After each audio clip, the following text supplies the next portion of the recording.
Welcome to the Bible in 1 Year with Melissa Sykes. Today is April 4th. Jephthah receives power from the Lord to defeat the Ammonites, yet he makes a foolish vow in an attempt to ensure victory. Then a dispute between Jephthah and the men of Ephraim turns into a civil war, resulting in the deaths of 42,000 Ephraimites. Samson's story is filled with drama, intrigue, and tragedy. Samson is the son of a divine promise and is raised as a Nazirite. Despite this spiritual heritage, Samson becomes driven by lust and violence. He lives for his passions and desires rather than for the Lord. He may have abstained from wine, but he marries a Canaanite woman and sleeps with prostitutes. Samson illustrates how assimilation into a pagan culture compromises God's people. Israel has become like the very people they were instructed to destroy. Yet God still uses Samson to accomplish his purposes. The Spirit of the Lord comes upon him repeatedly. Jephthah's vow, Judges chapter 11, verses 29 through 40. At that time the Spirit of the Lord came upon Jephthah, and he went throughout the land of Gilead and Manasseh, including Mizpah and Gilead, and from there he led an army against the Ammonites. And Jephthah made a vow to the Lord. He said, "If you give me victory over the Ammonites, I will give to the Lord whatever comes out of my house to meet me when I return in triumph. I will sacrifice it as a burnt offering." So Jephthah led his army against the Ammonites, and the Lord gave him victory. He crushed the Ammonites, devastating about 20 towns from Aurora to an area near Minnith and as far away as Abel-Kerim. In this way, Israel defeated the Ammonites. When Jephthah returned home to Mizpah, his daughter came out to meet him, playing on a tambourine and dancing for joy. She was his one and only child. He had no other sons or daughters. When he saw her, he tore his clothes in anguish. "Oh, my daughter," he cried out, "you have completely destroyed me. You've brought disaster on me, for I have made a vow to the Lord, and I cannot take it back." And she said, "Father, if you have made a vow to the Lord, you must do to me what you have vowed, for the Lord has given you a great victory over your enemies, the Ammonites. But first let me do this one thing. Let me go up and roam in the hills and weep with my friends for 2 months, because I will die a virgin." "You may go," Jephthah said. And he sent her away for 2 months. She and her friends went into the hills and wept because she would never have children. When she returned home, her father kept the vow he had made, and she died a virgin. So it has become a custom in Israel for young Israelite women to go away for 4 days each year to lament the fate of Jephthah's daughter. Ephraim fights with Jephthah. Judges chapter 12, verses 1 through 7. Then the people of Ephraim mobilized an army and crossed over the Jordan River to Zaphon. They sent this message to Jephthah: "Why didn't you call for us to help you fight against the Ammonites? We are going to burn down your house with you in it." Jephthah replied, "I summoned you at the beginning of the dispute, but you refused to come. You failed to help us in our struggle against Ammon. So when I realized you weren't coming, I risked my life and went to battle without you, and the Lord gave me victory over the Ammonites. So why have you now come to fight me?" The people of Ephraim responded, "You men of Gilead are nothing more than fugitives from Ephraim and Manasseh." So Jephthah gathered all the men of Gilead and attacked the men of Ephraim and defeated them. Jephthah captured the shallow crossings of the Jordan River, and whenever a fugitive from Ephraim tried to go back across, the men of Gilead would challenge him. "Are you a member of the tribe of Ephraim?" they would ask. If the man said, "No, I'm not," they would tell him to say, "Shibboleth." If he was from Ephraim, he would say, Sibboleth, because people from Ephraim cannot pronounce the word correctly. Then they would take him and kill him at the shallow crossings of the Jordan. In all, 42,000 Ephraimites were killed at that time. Jephthah judged Israel for 6 years. When he died, he was buried in one of the towns of Gilead. Ibzan becomes Israel's judge. Judges chapter 12, verses 8 through 10. After Jephthah died, Ibzan from Bethlehem judged Israel. He had 30 sons and 30 daughters. He sent his daughters to marry men outside his clan, and he brought in 30 young women from outside his clan to marry his sons. Ibzan judged Israel for 7 years. When he died, he was buried at Bethlehem. Elon becomes Israel's judge. Judges chapter 12, verses 11 through 12. After Ibzan died, Elon from the tribe of Zebulun judged Israel for 10 years. When he died, he was buried at Aijalon in Zebulun. Abdon becomes Israel's judge. Judges chapter 12, verses 13 through 15. After Elon died, Abdon, son of Hillel, from Pirathon judged Israel. He had 40 sons and 30 grandsons who rode on 70 donkeys. He judged Israel for 8 years. When he died, he was buried at Pirathon in Ephraim, in the hill country of the Amalekites. The birth of Samson. Judges chapter 13, verses 1 through 25. Again the Israelites did evil in the Lord's sight, so the Lord handed them over to the Philistines, who oppressed them for 40 years. In those days a man named Manoah from the tribe of Dan lived in the town of Zorah. His wife was unable to become pregnant, and they had no children. The angel of the Lord appeared to Manoah's wife and said, "Even though you have been unable to have children, you will soon become pregnant and give birth to a son. So be careful, you must not drink wine or any other alcoholic drink, nor eat any forbidden food. You will become pregnant and give birth to a son, and his hair must never be cut, for he will be dedicated to God as a Nazirite from birth. He will begin to rescue Israel from the Philistines." The woman ran and told her husband, "A man of God appeared to me. He looked like one of God's angels, terrifying to see. I didn't ask where he was from, and he didn't tell me his name. But he told me, 'You will become pregnant and give birth to a son. You must not drink wine or any other alcoholic drink, nor eat any forbidden food. For your son will be dedicated to God as a Nazirite from the moment of his birth until the day of his death.' Then Manoah prayed to the Lord, saying, 'Lord, please let the man of God come back to us again and give us more instructions about the son who is to be born.' God answered Manoah's prayer, and the angel of God appeared once again to his wife as she was sitting in the field. But her husband Manoah was not with her. So she quickly ran and told her husband, 'The man who appeared to me the other day is here again.' Manoah ran back with his wife and asked, 'Are you the man who spoke to my wife the other day?' 'Yes,' he replied, 'I am.' So Manoah asked him, 'When your words come true, what kind of rules should govern the boy's life and work?' The angel of the Lord replied, 'Be sure your wife follows the instructions I gave her.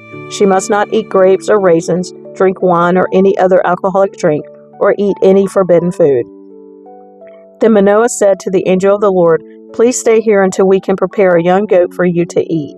'I will stay,' the angel of the Lord replied, 'but I will not eat anything. However, you may prepare a burnt offering as a sacrifice to the Lord.' Manoah didn't realize it was the angel of the Lord. Then Manoah asked the angel of the Lord, 'What is your name? For when all this comes true, we want to honor you.' 'Why do you ask my name?' the angel of the Lord replied. 'It is too wonderful for you to understand.' Then Manoah took a young goat and a grain offering and offered it on a rock as a sacrifice to the Lord. And as Manoah and his wife watched, the Lord did an amazing thing. As the flames from the altar shot up toward the sky, the angel of the Lord ascended into the fire. When Manoah and his wife saw this, they fell with their faces to the ground. The angel did not appear again to Manoah and his wife. Manoah finally realized it was the angel of the Lord, and he said to his wife, 'We will certainly die, for we have seen God.' But his wife said, 'If the Lord were going to kill us, he wouldn't have accepted our burnt offering and grain offering. He wouldn't have appeared to us and told us this wonderful thing and done these miracles.' When her son was born, she named him Samson, and the Lord blessed him as he grew up, and the Spirit of the Lord began to stir him while he lived in Mahanadan, which is located between the towns of Zorah and Eshtaol. Samson's riddle. Judges chapter 14, verses 1 through 20. One day when Samson was in Timnah, one of the Philistine women caught his eye. When he returned home, he told his father and mother, "A young Philistine woman in Timnah caught my eye. I want to marry her. Get her for me." His father and mother objected. "Isn't there even one woman in our tribe or among all the Israelites you can marry?" They asked, "Why must you go to the pagan Philistines to find a wife?" But Samson told his father, "Get her for me. She looks good to me." His father and mother didn't realize the Lord was at work in this, creating an opportunity to work against the Philistines who ruled over Israel at that time.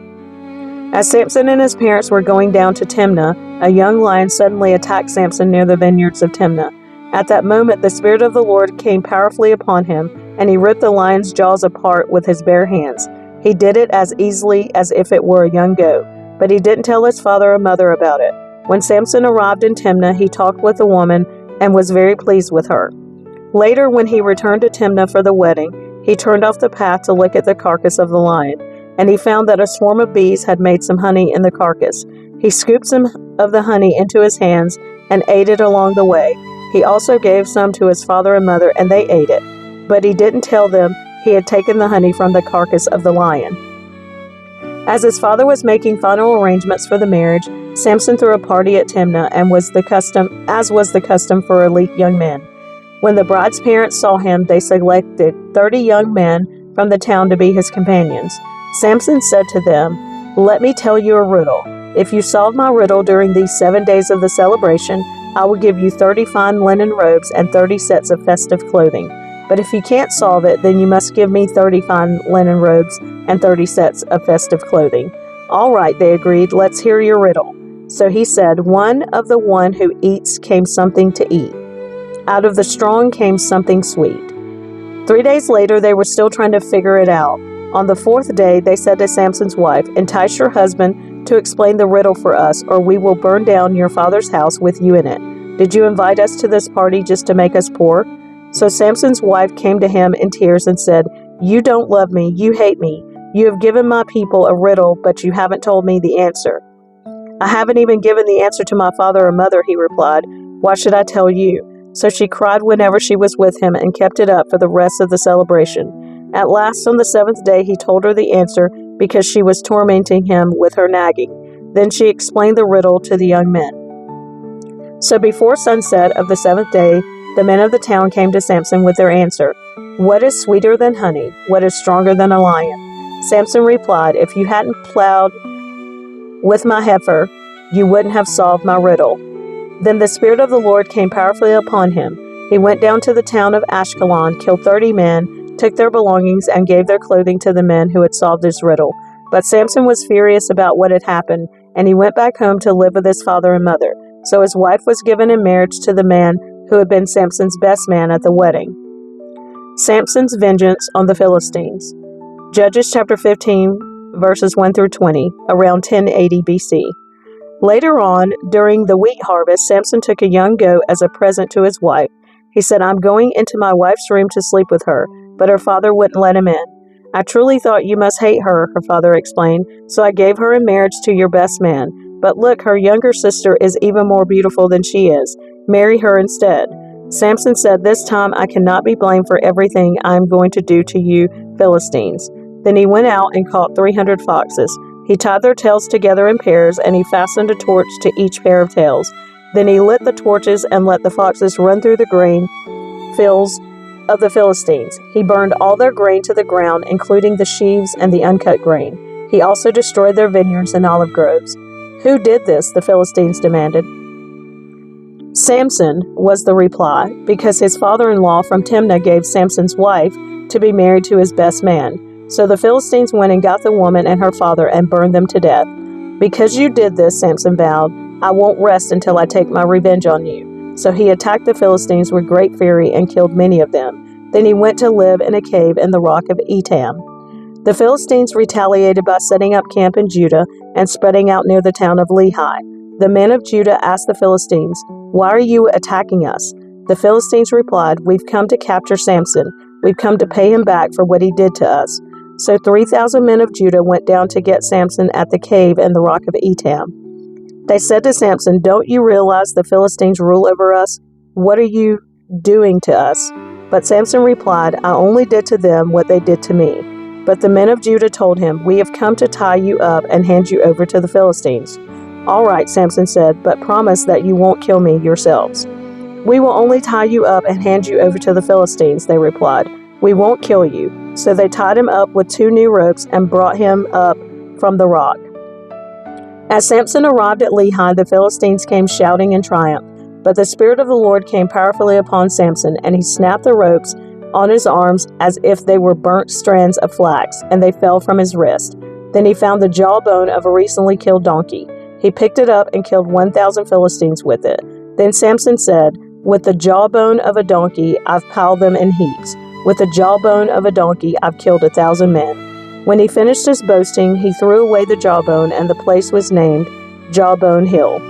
Samson was now very thirsty, and he cried out to the Lord, "You have accomplished this great victory by the strength of your servant. Must I now die of thirst and fall into the hands of these pagans?" So God caused water to gush out of a hollow in the ground at Lehi, and Samson was revived as he drank. Then he named that place the spring of the one who cried out, and it is still in Lehi to this day. Samson judged Israel for 20 years during the period when the Philistines dominated the land.